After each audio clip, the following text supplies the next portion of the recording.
So we're going to hop into a video right now about why you're probably not getting the best results that you possibly can, okay? And I want you to pay close attention to the things I say in this video. Now, you've heard it said before that beliefs shape your reality. Beliefs shape your reality, okay? And that is absolutely true. Now, notice, you've got two human beings, the same faculties. Neither one of them are mentally retarded. Neither one of them are missing any limbs or anything like that. Let's say they both have like a baseline level style. They've got a fresh haircut, etc. One guy is depressed and one guy is not. Okay, one guy has been well socialized. The other guy, stays in the house all the time. Okay, now they interact with a girl. Okay, so the one guy's thinking, okay, so the depressed guy's thinking, so the girl looks at him, right? He sees the girl looking at him. First thing he wants to do is look away because he's startled by that. Second thing he thinks is like, okay, well, I wonder if she got creeped out by me, because that seems to be the general thing that happens to me when I look at girls, okay? And then he has all these negative thoughts, okay? And all the forks in the road that he can see in terms of the actions that he can take really have to do with look away, walk away, maybe do like a brief smile, or all these things. Like, none of them are going to lead to success. He can only see the forks in the road that are really just not going to produce any results for him, because his reality, the one that he's comfortable in, the one that the only one that he can see, is the one where he doesn't get any sort of positive interaction with the girl. Now, what the girl saw was a guy that seems generally attractive, maybe not, right, with a depressed guy, because he's probably not going to be smiling and stuff like that. But I'm just saying from just a normal looking guy who maybe he's laughing at something on his phone or something, and he's dressed well. She saw it, she liked it for a second.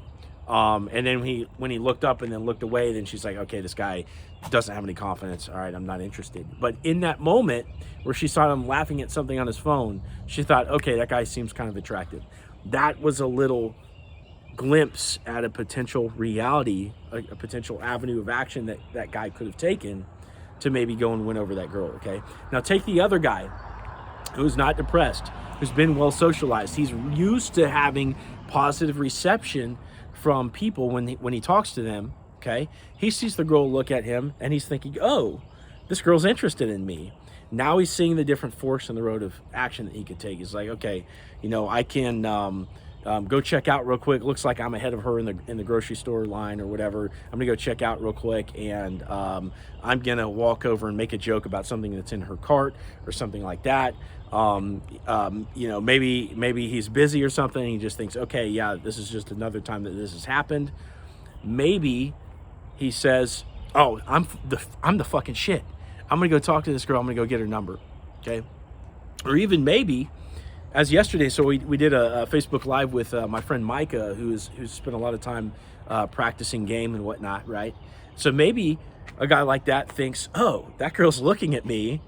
I know that if I go up to her and maybe I hold my hand out, and if she takes it, she's already attracted. She's playing into my frame. I'm just going to pull her in and go straight for a kiss. There's levels to it, right? There's fucking levels to it. And so notice those different avenues of action. Those weren't anything that the depressed guy couldn't physically do. The depressed guy could walk up to the girl and reach out his hand and smile if he wanted to. It's be fucking hard work, damn near impossible if you're depressed. But in the world of physics, a depressed guy can walk up to a woman and reach out his hand and pull her in, right? A depressed guy can go tell a joke. He can learn a joke if he wants to. He can try to vibe with that joke internally and laugh at the thing that he thinks is funny and share that self-amusement with the girl. And a depressed guy can utter the words, can I have your number? And a depressed guy has the ability to type in the girl's phone number in his phone and save it. So in that sense, both guys have the same ability to get the number, okay? It's just that the guy who isn't depressed in this example, and I'm just using depression as an example, really what I'm trying to do is show two alternate mental roadmaps that lead to different things, okay? So in this world of possibilities, if you can create it up here, it can happen out here. Does that make sense? So the guy that's depressed So the trigger to action is the girl looking over at him. Okay, he only sees the forks in the road that lead to rejection. The other guy sees all these different possibilities, including the ones that lead to rejection too. He sees the wider scope of action. Okay, so much of life, and having a peaceful life, by the way, and I'm going to relate this back to relationships, for example, is just being able to see the forks in the road as they happen in real time. What is that? That is awareness. It's seeing the avenues of action before you choose, and choosing to do the one that's best. And you build this up slowly over time. If you're younger, this ability is going to be drastically reduced, at least in my experience. Okay, so for example, in a relationship, you might get in an argument. Now notice how, if you argue with your girl, okay, if let's say she's criticizing something you do, and all she's doing is expressing her feelings in the moment, okay, she's trying to get you to take corrective action. So she's expressing her feelings in the moment, and your inclination is to defend yourself because you want to explain the logic behind why you took the actions. Okay, well, you can anticipate the fact that if you defend yourself, you will create further defensiveness in your girl, and you guys will kick the ball, you'll throw the fucking ball at each other back and forth really hard until you either have to walk off or you start screaming at each other, whatever. You can anticipate this. You can feel, if you go down that fork in the road, right, that it's not going to have a good conclusion, right? You can feel that. So what you might do in that case is you kind of chill out, let them express themselves, and then take a second, then you notice the fork in the road where it's like you acknowledge what's being said, right? And you sympathize with it, and then you start discussing from there, right? So that's a different fork in the road, right? So developing this awareness in real time and choosing your actions is really huge. And you can see how this applies to dating. It applies to relationships, for peacefulness. It applies to everything that you do. You always want that ability to sense all the different avenues of action, right? And that comes from meditation. It comes from life experience. It comes from just getting really in touch with your ability as an author in this world, right? You're a fucking author. You create your life's experience. And so it just takes getting in touch with that, as opposed to just sort of being carried around by the wind. Okay. So we said that beliefs shape your reality. Okay, and part of shaping your reality off your beliefs are informing you as to what are your avenues of action, right? There's look away, there's go talk to the girl, there's go get her number, there's reach out your hand, pull her in for a kiss, right? There's all different crazy things that can happen in reality. Think about it right now. You could do anything you want to, right? I could knock the phone off the stand right now. I could kick it. I could, pull the microphone out if I wanted to. I could stop the video and just upload this video that's halfway done, right? I could pan the camera around and see anything. I could go talk to my neighbor right now, right? I could go talk to that neighbor. Do you see what I mean? You're a creative author in this world. So your experience of this world can be the guy that reaches out and pulls a girl in for the kiss if you want it to, okay? Unfortunately, that's going to take a lot of hard work, especially if you're in that depressed place, because you've been tunnel vision on negativity for a very long time. And you need to shift your spectrum of focus from the past to the present moment. And that's how you get over depression. Or if you're anxious, you shift your on the spectrum of focus, you shift your focus to the present moment from the future. Okay. And that gets you in that space where you can take creative action as well. All right, so and everybody struggles with some level of depression, some level of anxiety. So it's not just a select few. Everybody has to work on this to some extent, right?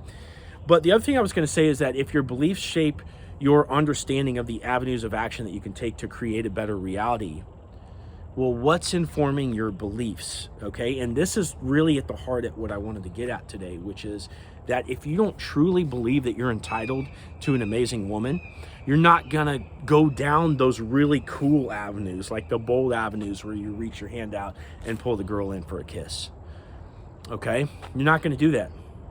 You're not going to do that if you're not taking consistent, bold action in your life and doing cool shit. You're not going to continue to do that in other areas of your life, right? They say how you do one thing is like you do everything, right? So if you're always cutting corners, if you're always fucking lazy at everything, right? You're probably going to be lazy at the effort that you spend on a girl. My first date with Sabrina was really cool. It was really epic. We didn't have a lot of options for like after dinner. So we just went around, we walked around this little shopping mall area. And the whole time we're laughing, joking, we're talking about everything, you know, like our fucking spirit is wide open. There was many times where I just took her and I spun her around like randomly because that's what I was feeling. Not only a guy that feels like he's the shit is going to take liberties to just like, you know, move the girl around and have fun and like treat the whole thing as though it's a dance, right? And so you have to ask yourself, what disciplines do I have that inform my beliefs about myself and about what I can do in this world? And this goes back to me saying, do what a badass does. Like Joe Rogan says, be the hero of your own movie. How are you going to do that? Well, you're going to visualize yourself as the hero of your own movie. And you're going to ask yourself, what does that person do? What does that person do? What do you need to do? What do you need to start doing today to become that guy that has the fucking permission to just pull the girl in for the kiss? Now, by the way, you don't fucking do this without experience. You don't fucking do this without noticing little cues, right? Without having that the first thing that you do with this kind of stuff is you create internal positive energy and you share that with the other person. Okay, so in the absence of that, you can't just pull somebody in for a kiss, right? This is a process that comes from authentic character where you're able to do these kind of things, right? But how do you build that authentic character? Okay, so I ask you today, what is it that you need to start doing in your life to start seeing yourself as that superhero fucking character? It's a great question. What is it? You'll hear me often say the same things in this regard, okay? I think that everybody needs to be in some kind of tribal activity. And the ones that I'm exposed to, the ones that I know about, and there's several out there that I don't know about, but the ones that I know about, for example, in my life are CrossFit, because Sabrina's a CrossFit coach, and MMA, because I train at jiu-jitsu, and at those gyms, you know, you'll see Brazilian jiu-jitsu, you'll see Muay Thai, everybody at MMA gyms, that's a tight-knit crew, right? And you can find them all over. And it's a great way to build confidence. Same thing with CrossFit, because you know you're going to look good. And you're doing hard shit, and you're doing it with other people, which gives you instant social circle, instant social proof, and instant fire-tested brothers that can give you shit and keep you in line, right?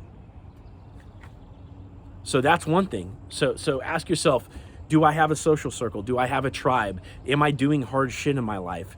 What can I do like that? If that stuff isn't for you, what else can you do to reproduce this this feeling and to inform your beliefs, to create new avenues of action for yourself in real time as you're meeting women, right? What else do you need? What else do you need? Does your wardrobe need a fucking makeover? Do you need to be back in the gym so that you feel sexier, right? Like, for example, that's a great thing that I'm working on right now. I'm running every single day in addition to going to jiu-jitsu 3 times a week, because I'm trying to get back down to this place where I feel sexy. For example, in the beginning of my relationship with Sabrina, like, I was able to like Snapchat her like not fucking nudes, okay, but like sexier pics, like shirtless pics and stuff like that. I haven't done that because I let myself get overweight, you know, for my frame. Right? So I'm getting back to that space because that's a need that I have, right? So look at your life. What need do you have to feel like the shit, right? I think society has a caricature of the alpha male, okay? And sometimes we need to borrow from that because we're lackluster in our life, and sometimes it doesn't fucking matter. Like, I've seen pickup artists that are totally overweight, you know, pull tens in droves, right? That's a reality, because it doesn't necessarily matter what your looks are. But when you look at your life, okay, and you want to produce a certain internal feeling, which is the number one thing that wins women over, is the vibe and the energy that you're giving off, right? What do you need to create that good energy? For me right now, it's like, okay, I'm working back on my aesthetic for a while, because that's what I want in my life right now as it pertains to me, right? And so, you know, just different avenues. So let's talk about it for a second. Let's fire off a couple different things that you could maybe look at. So we talked about maybe having a tribe, a social circle, doing some hard shit in your life. And you can do hard shit in multiple avenues, right? You could go join Toastmasters. You could go do jiu-jitsu. Public speaking. Maybe if you're part of a trade, offer to give a talk at your trade show. There's so many things that you can do that's really cool. Start a business, right? Start a new hobby and really undertake the hobby to aim at mastery, right? There's so many things that you can do that are hard that will build character. But what else in terms of, like, let's talk about the societal caricature of an alpha male, right? So a guy that maybe is leading a tribe. Now, tribal leadership isn't necessarily for everybody, okay? But do you have a skill? Do you have a skill that you can offer to a group of people, a constituency, and be the primary value giver for that environment? And then by consequence, you know, you are taking care of a tribe. You're the tribal leader. Do you have that you can create? It's a great question. If you can, that's a really alpha behavior to exhibit, right? It's gonna make you a better person because you're giving in bulk and you're caretaking for a group, and you have to do a lot of things that you wouldn't have to do necessarily in normal society. So can you do that? What's your style look like? Are you wearing form-fitting clothes? Are you in the gym? Are you looking good? Are you feeling good? Are you socializing? Are you actively trying to create good energy in here and sharing that with others and having them bounce it back to you? Are you inserting your frame into society randomly as you meet people out throughout the day and having them react to it? In other words, are you being playful everywhere you go? Are you making little observations and you verbalize that? You're like, oh, I like your shoes or whatever. It's like, oh yeah. And you see some random person, like maybe they're wearing like a sports team shirt. And it's like, huh, sorry about the shirt, bro. But you're like, you know, you're actually having fun with them or whatever. Like if you don't like the sports team or whatever, like, and you start verbalizing your thoughts, right? And making it playful and fun for everybody to interact with. Now you start becoming aware of your social, of your receptivity out in society, right? Of your social ability to just like, have people react to you and have you become accepted, your social receptivity. Okay. That's something you can do, right? You know, you can play around with your style a little bit, accessories. There's so many fucking things you can do, right? But what do you need? What do you need? Typically, I think it has to do with doing hard action, taking hard action, right? So again, I parroted this stuff about like the martial arts stuff, and I think another great hard action to do is taking massive action when it comes to approaching women. You know, do Facebook game, go out cold approach if you need to. Where are you gonna really fucking expose yourself to these situations where it forces you to display your character? And I'm gonna leave you with this thought. I've been thinking about this a lot lately. So you're a man. The thing that stands out about a man is his character and his confidence, okay? Now, with a woman, the thing that immediately stands out about the woman is her looks, and maybe if she radiates feminine energy. If you have the combination of both of those, that's fucking great. But let's be honest, guys, like, that's not necessarily what we have. We don't need both necessarily. Sometimes it's just the looks, okay?